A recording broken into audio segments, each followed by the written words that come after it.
खुलुमबाय स्टुडिअ आं रबिन बसुमतारी आरो बे समाव अमृतसर पुर्निया जनसेबा एक्सप्रेसनि जेनेरेल कम्पार्टमेन्टआव अर खामनायनि सायाव मोनसे बिग ब्रेकिं आपडेट होनो आवगायदों। नंगौ, मैया एबा थांनाय शुक्रबारनि मोनायाव अमृतसर पुर्निया जनसेबा एक्सप्रेसनि जेनेरेल कम्पार्टमेन्टआव गिख्रंथाव अर खामनायनि जाहोनाव दावबायारिफोरनि गेजेराव दावराव दावसि आरो गिख्रंथाव थासारि सोमजिनायखौ जों नुनो मोन्दों। सुलुङा फोरमायनाय बायदिब्ला अर खामनाय जाथाया मोनाबिलिनि 7 रिंगासोआव जागायजेनदोंमोन, जायनि जाउनाव दावबायारिफोर आरो रेल मावफारियाफोरनि गेजेराव गिखांनाय सोमजिदोंमोन आरो बेबायदि गिख्रंथाव अर खामनाया गोख्रै कम्पार्टमेन्टआव गोसारदोंमोन। सुलुंनिफ्राय मिथिनो मोनबावनाय बायदिब्ला इन्जिननिफ्राय 90 कचआव जेनेरेल कम्पार्टमेन्टआव अर नांदोंमोन। रेल बिफाननि मावथि सोद्रोमा आरो रेल बिबाननि बिफानगिरिफोरा जाथाय जानाय लोगो लोगो गाव गावनि खामानिफोराव सांग्राङै अर खोमोरग्रा मेसिन बाहायनानै गिख्रंथाव अर नांनायखौ खोमोरनो हायो, जायनि जाहोनाव दावबायारिफ्रा गिदिर खहा एबा खैफोद जानायनिफ्राय बारग'नो हायो। मावख'आरिफोरा फोरमायनाय बायदिब्ला जाथायनि समाव गासैबो दावबायारिफोरखौ रैखाथि गुबुन मोनसे कचआव लांनाय जादोंमोन, जायनि थाखाय बिथांमोननि रैखाथि आरो सुबिदाखौ थि खालामनाय जादों। रेलवे बिबानगिरिफोरा रोखा खालामदों दि जाथायाव रावबो जोखोम जायाखै आरो जिउ खहा जायाखै। गिबि नायबिजिरनायाव मिथिनो मोननाय जादों दि बे गिख्रंथाव अर खामनाय जाथाया सिगारेट सोबनायनि थाखाय जादों जानो हागौ, नाथाय गुबै जाहोनखौ मिथिनो थाखाय गुवारै नायबिजिरनाया बे समाव सोलिगासिनो दं। मख'नो गोनांदि जाथायनि सायाव मोनसे फरेन्सिक हान्जाया फोरमान बुथुमनो आरो जाथायफोरखौ गोदानै दाफुंनो थाखाय जायगाखौ नायबिजिरो आरो रैखाथि गोनां होननानै फोसावनायनि उनाव रेलआ हेंथा गैयाजासे बिहारनि पुर्नियासिम दावबायनायखौ जागायफिनदोंमोन।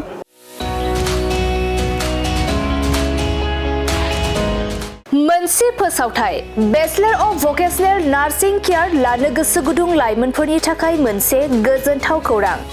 बाक्सा जिल्लानि सिङाव थानाय बरमायाव rural institute of health science group of vocational nursing इडुकेसनाव बेचलर अफ भकेशनेल नार्सिं केयारनि थाखाय मुं थिसननाय एबा एडमिसना सोलिगासिनो दं।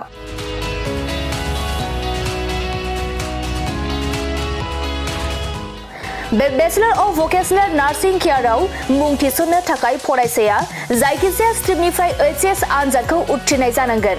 लोगोसे बे बेचलर अफ भकेशनेल नार्सिं केयारनि सार्टिफिकेटनि भेलुआ डिग्री लेभेलनि समान आरो बे डिग्रीखौ scope global skill university Bhopal मध्य प्रदेशनिफ्राय होनाय जागोन। गुबैयै भकेशनेल नार्सिंनि सायाव बे bachelor of vocational nursing care कचिंखौ होनाय जायो आरो बे कचिंआ जोबखांनायनि उनाव नोंथाङा सरखारि साख्रि, कर्परेट साख्रि आरो प्राइभेट साख्रि मोननायनिबो सुबिदा दं। बेनि अनगायैबो बे कचिंआ जोबखांनायनि उनाव प्लेसमेन्ट साख्रिनिबो सुबिदाखौ नोंथाङा मोननो हागोन। बेनिखायनो जाय बिथांमोना बे bachelor of vocational nursing care कर्सखौ खालामनो गोसो, थाबैनो नैबे 8723035865 जानबुं नम्बराव सुराग लानानै गावनि मुंखौ थिसननो हागोन।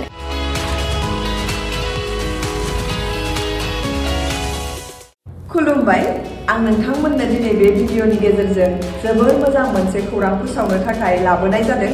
जोंनि बाक्सा जिल्लानि सिङाव थानाय बरमायाव rural institute of health science group of vocational nursing इडुकेसनाव bachelor of vocational in nursing केयारनि एडमिसना सोलिगासिनो दङ आरो बेयाव एडमिसन लानो थाखाय स्टुडेन्टआ जायखिजाया स्ट्रिमनिफ्रायनो 12 पास जानाय जानांगोन आरो बेनि सार्टिफिकेटनि भेलुआ ग्रेजुवेट लेभेल एबा डिग्री लेभेलनि समान आरो बे डिग्रीखौ scope global skill university Bhopal मध्य प्रदेशनिफ्राय होनाय जागोन। स्पेसियेलि भकेशनेल नार्सिंनि सायाव बेस खालामनानै बे कर्सखौ होनाय जायो।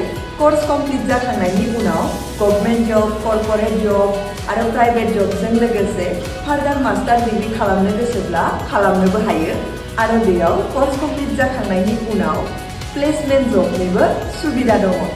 बिदिब्ला एथ' मोजां सुबिदाखौ जों मानो जोंनि आखाइनिफ्राय बारग'होनो? जाय बिथांमोना बे कर्सखौ खालामनो गोसो, होनाय नाम्बाराव थांनानै थाबैनो कन्टेक्ट खालामदो आरो गावनि सिटखौ बुक खालामनानै गावनि फिउचारखौबो ब्राइट खालामदो।